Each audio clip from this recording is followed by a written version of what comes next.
By Magahiya music.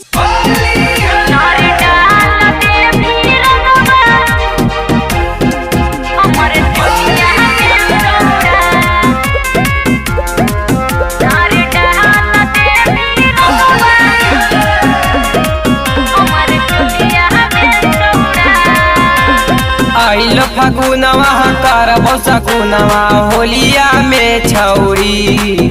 अरे का बोलो ही रे, आगे सुने ना। आइल फगुनवा करबो सगुनवा होलिया में छौरी।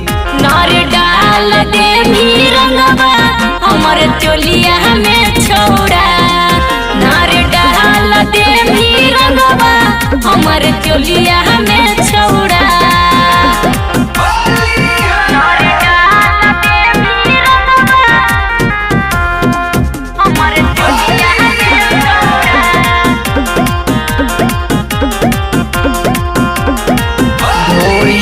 में रंगवा तोरा देवो छौड़ी घोर गे।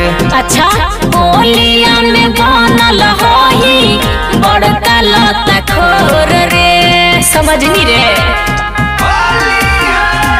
धोरिया में रंगवा तोरा कौची देवो छौड़ी घोर गे।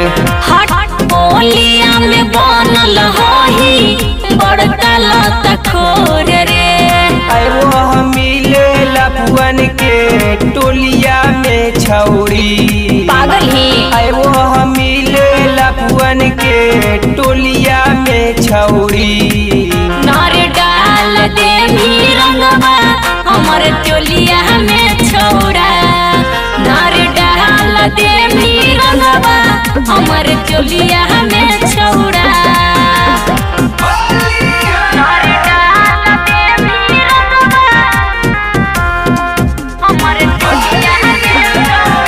Recording by Magahiya music, Manpur block Gaya.